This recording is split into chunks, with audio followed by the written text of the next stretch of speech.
the dark side of online disinformation. Theoretical cosmologist. What a way to start. Spends a lot of time on Twitter. Science Twitter is very big. It's a lot bigger than you'd think. There are a lot of people talking about things just like David Liu, right? What we were just reading. There's a lot of people actually sharing good information on science Twitter. It's an efficient way to communicate information. So I think that her point here is that she's found a lot of astronomy themed Twitter accounts sharing misleading or wrong information, doctored images and sinister conspiracy theories. Flat Earth is like something that's actually recent. A lot of people don't realize that. A lot of people for thousands of years kind of knew that the Earth was round. So the idea that it's like this sinister global conspiracy was never, until recently, that was never even a thing. It never could be a thing. Okay, so big question in science right now, I would say, not just this journal, but I'm just saying in general, what do we do about this misinformation, disinformation that's happening online? And, you know, we can ignore it. We can also engage with it and debunk it.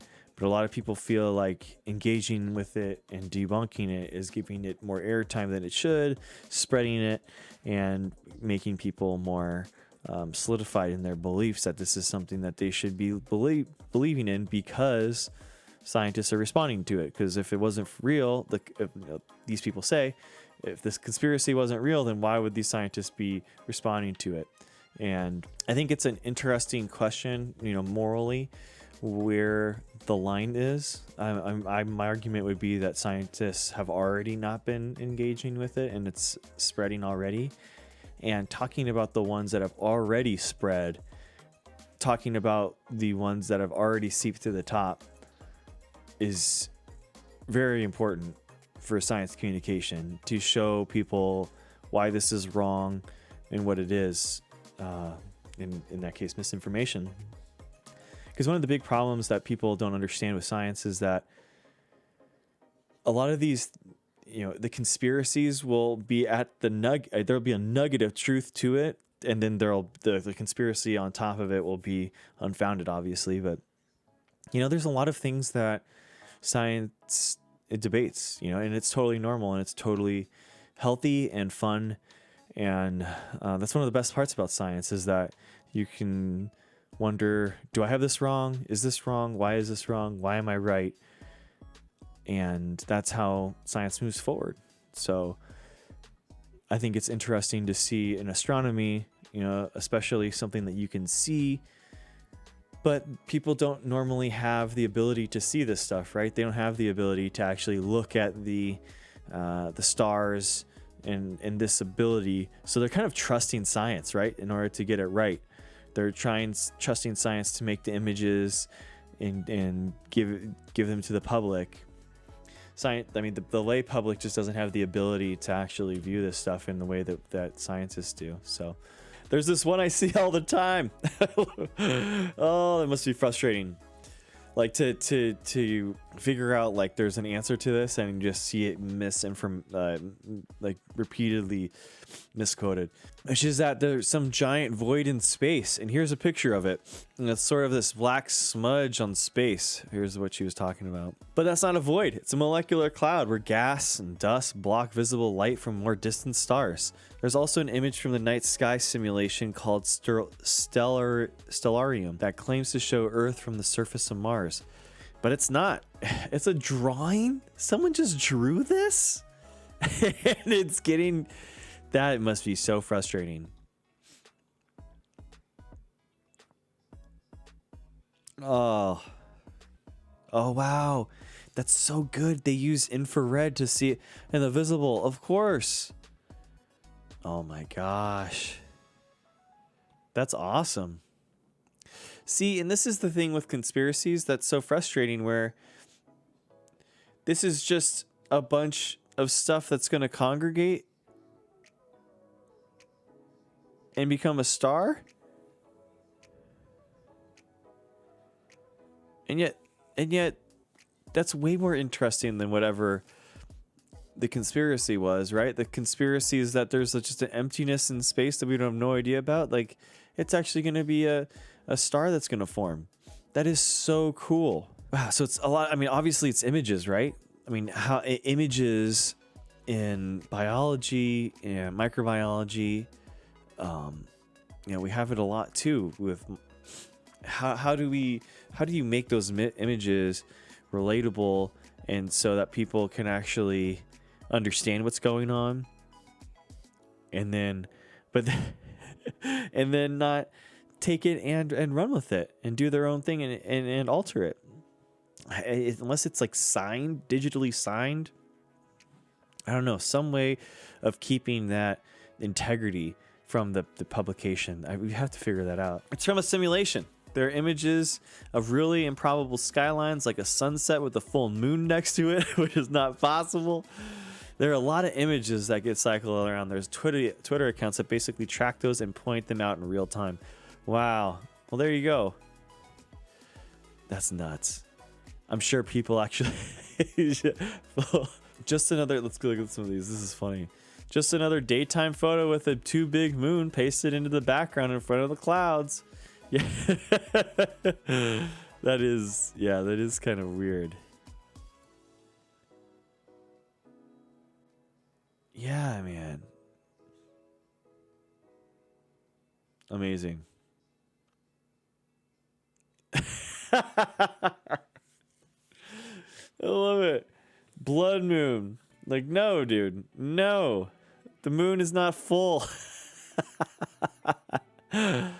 Oh my gosh. It's a stock photo. It's just a stock photo. Like, what?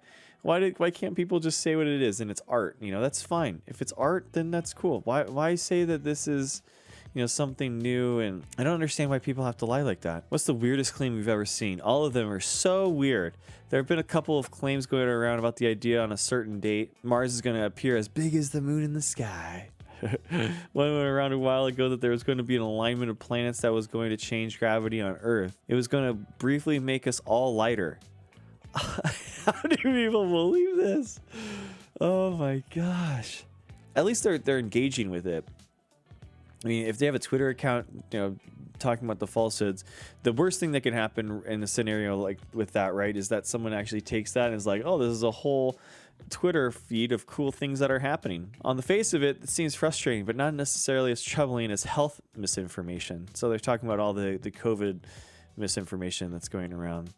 Answer: the way it goes is the way you see things that's false and you believe it, right? Some physics or astronomy thing that is false, or for whatever reason you think it's true, and then you discover that it's not an accepted idea. All the experts say it's wrong, but then at that point, either you accept what the experts say, or if you still think that thing is true, then the experts are lying. And if the experts are lying, then that leads you directly to some conspiracies, right? Because you have to say, what else are they lying about? Why are they lying? Who are the people running the show? Exactly. I mean, the idea that the entire scientific community could ever be aligned to, even if like they just don't. It's so hard to explain, but take the distrust that you have with your own boss at your job and just multiply that by all of the labs that exist, and all these people have fact-checking their boss in real time. Science is not a monolith. It is not. There's a lot of people that believe a lot of different things in the scientific community, and there's gonna be a lot of whistleblowers that would just not allow that to happen at all. That happens with things like the flat earth conspiracy, which is not something you can believe in if you don't believe that everyone involved in the space community is a liar. The flat earth conspiracy is one of those absolute game-breaking, mind-melting conspiracies, right? Where if you believe in the flat earth, there's literally there's nothing else that you can believe from any other trusted source, because space is fake. All the entire scientific community is fake. It's like, I mean, and there's like, gosh, there had to have to be hundreds of, like 100 million people involved. I mean, just imagine that level of coordination. It would just be impossible. And yeah, I mean, it's so hard to believe. And like, why hasn't anyone live streamed going to the edge of the earth? If the flat earth is real, right? Why hasn't anyone just walked out there? What an amazing event. Live streamed going to the edge of the earth and just looking down. Like, I don't understand. And if they're lying, they must be coordinated by some high up conspiracy, and then that leads into all the other conspiracies that require some kind of global leader. Yeah, it's the NWO kind of thing. Once you dig down into it, they all kind of look the same.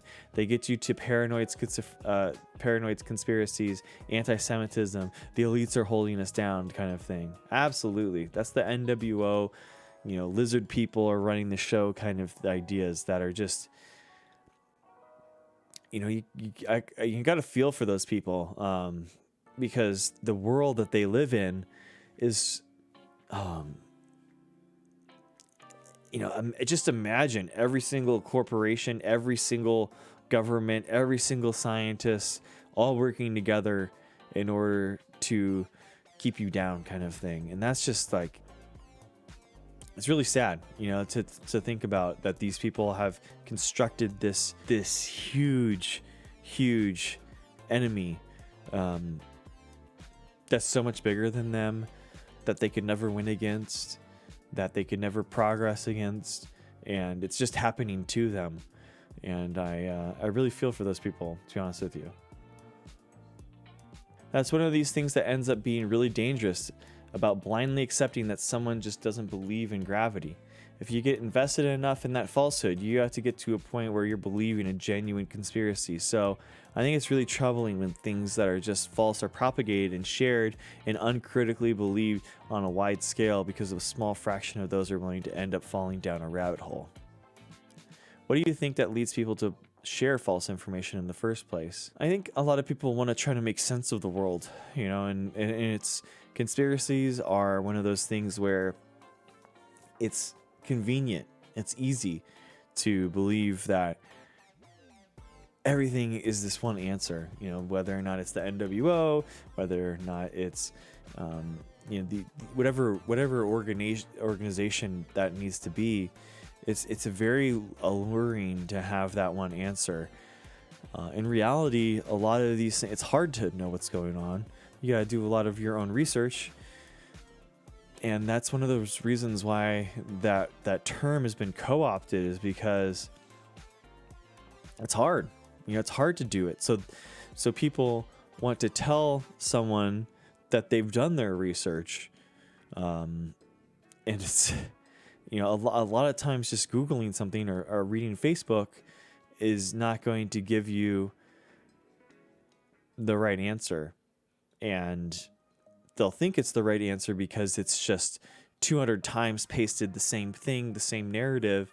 And they say, well, I've seen this 200 times, so how can it be false? Like, how can all these other 200, posts be fake? And, unfortunately, they're trusting other people. They're trusting the sources, the original source.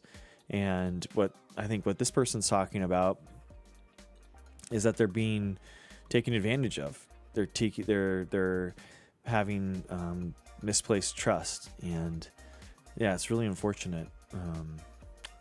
And I don't know how social media, I don't know how the internet, how we get past this point, but there has to be something where people start believing in expertise again, that people believe that, like, there's this astronomer has a good faith effort in order to try to figure out what's going on, and they're thinking about this stuff a lot. They're thinking about this a long, all day, and they're not going to be lured into these honeypots that are just so easy to disprove. So what do you think that leads people to share false information in the first place? Answer: I think a lot of times when people share false information about science, they don't know it's false. I agree, they're mistrusting. A lot of people don't have the skills to really evaluate the sources that they're looking at, or really don't care. They share a video because it's cool, and they don't check where the video comes from. I like that they don't check to see that a bunch of people are replying to the original tweet saying it's fake. They don't Google it. Most of the time, I think people share stuff because they think it's neat, and they don't know that it's wrong. I agree. I think a lot of people, my problem isn't with people that are misinformed. It's the people that are purposefully making that stuff in the beginning. So like what we were just talking about, who edits that photo in order to make it look fake, make it look real. and not just say that it's art. It's that person. That person is purposely making disinformation, and it's so dangerous. I don't understand, other than like a laugh or like some type of like, oh wow, I really fooled a lot of people. I mean, what's the point? I don't get it. So when people get more invested, it happens the way that all conspiracies happen, which is the people get into the idea of secret information. Yeah, it's very alluring, right? The appeal of conspiracy theories is that there's some secret explanation that you can have access to that most people don't have access to. And normally the conspiracy is so easy and it wraps everything up, and it's just like, that's why.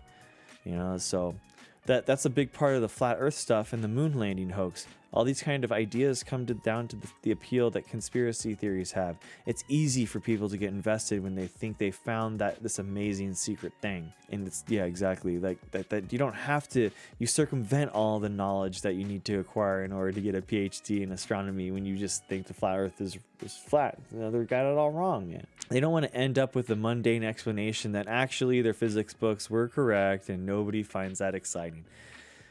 It's very true, unfortunately. As an expert with a big platform, what are the personal strategies for dealing with space misinformation? So I'm interested here. Like, in biology, we're trying to take a crack at it with, the COVID misinformation. So what are they doing with the space stuff? I don't put a lot of effort into debunking because I don't know how effective that is. And it's just really thankless. It's so true. It's not nobody's going, oh, thanks for showing me that it was the thing that everyone thought all along. It's so true. The people are really invested, just yell at you all the time, and everyone else is like, why are you spoiling their fun? There's no happy ending. There are some studies that show that if you talk about the wrong thing, even in the context of debunking, people remember the wrong thing. It's really hard to find ways to present the wrong information in a way that doesn't somehow reinforce it. Yeah, I've heard that as well. Even like for my own self, like I remember, like, for example, I remember Mythbusters episodes, but I don't remember if it's been busted or not all the time. Just thinking about that. I love Mythbusters. I was watching it all the time, but do I know the outcome of every episode, whether or not it was false or true or myth or whatever? Like, I can't remember that. And sometimes the story, I forget how it unraveled. There's also the psychology of showing someone something, and then they actually you show them why they're false, and then they create a even stronger conviction that their wrong idea is correct. I think that's all too apparent with a lot of the COVID and anti-vax misinformation.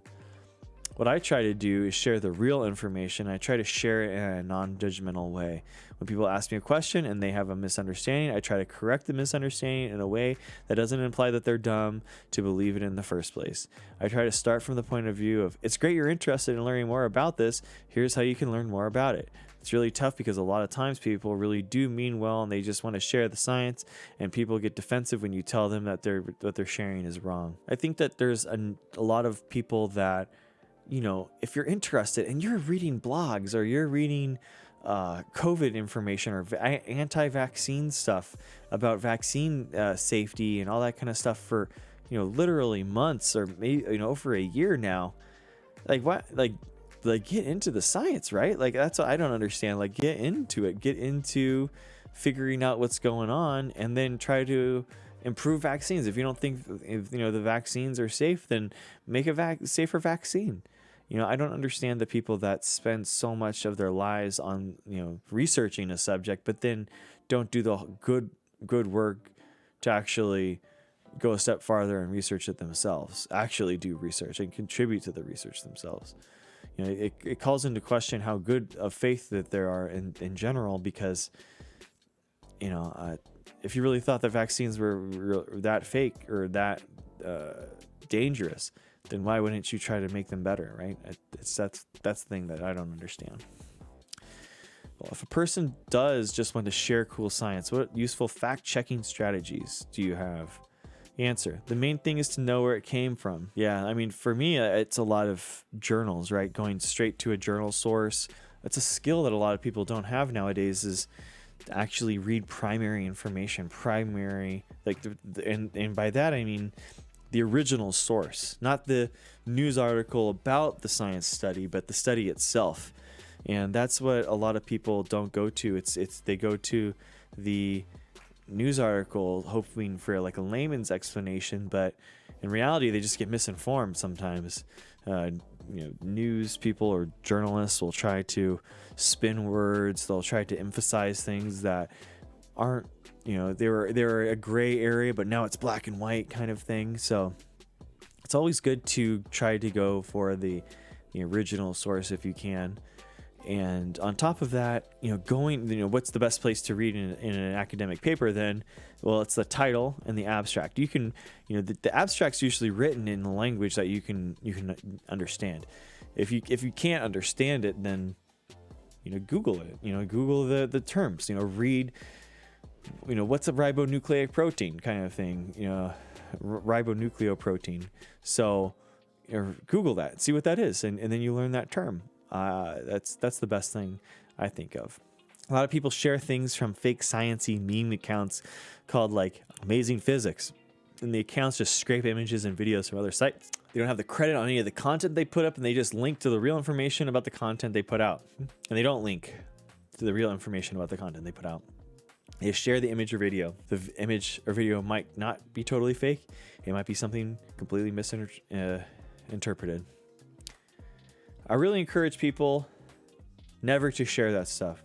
Never share a video that has no attribution, because you don't know where it came from. If you can't find out where it came from, you should not share it. That would cut down like 80% of the bad physics and astronomy stuff out there. If there's something amazingly surprising, always be suspicious. Yeah. So if it's too good to be true, it probably is. So, it's sometimes, it pays to be skeptical, and it's sad.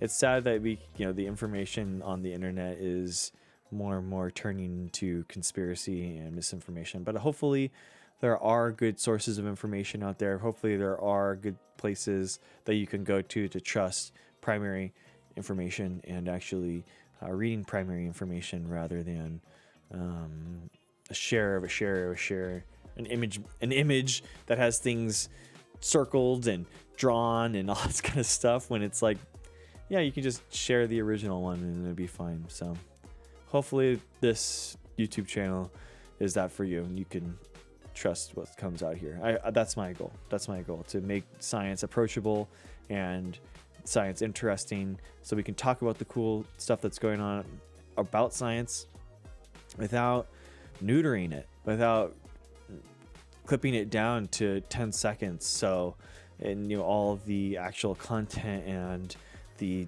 depth is taken out. And I think that's kind of like what's missing right now in this space and YouTube. And hopefully this gives that space to you.